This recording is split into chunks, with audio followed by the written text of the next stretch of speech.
Most people have heard the word gerrymandering once or twice, probably during a presidential election. What exactly is gerrymandering?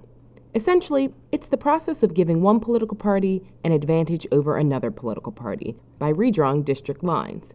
It's like Democrats trying to gain an advantage over Republicans, or Republicans trying to gain an advantage over Democrats.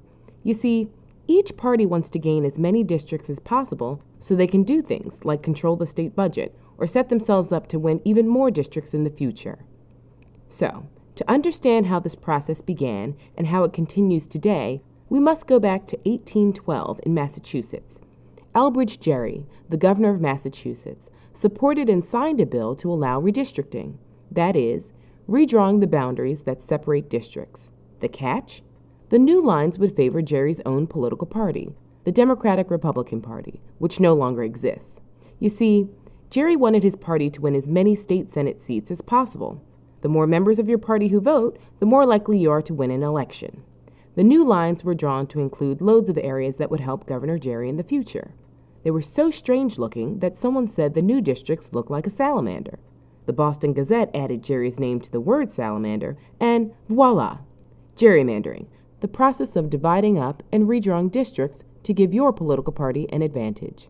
So how exactly does someone go about protecting their own political party and actually gerrymandering a district? There are two successful practices: packing a district and cracking a district. Packing is the process of drawing district lines and packing in your opponents like cattle into as few districts as possible. If more districts equals more votes, the fewer the districts there are, the fewer votes the opposition party will get. Packing, then, decreases the opponent's voter strength and influence. Cracking is the opposite, taking one district and cracking it into several pieces.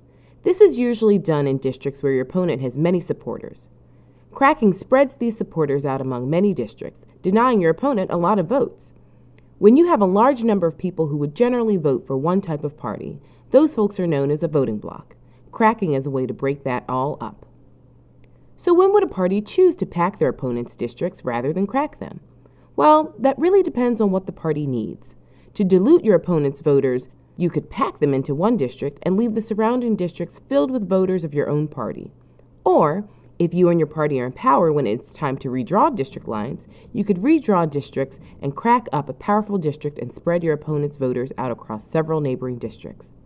So, Governor Gerry in 1812 wanted to gain an advantage for his party and redrew district lines in his state in such a crazy way, we have a whole new word and way of thinking about how political parties can gain advantages over their opponents.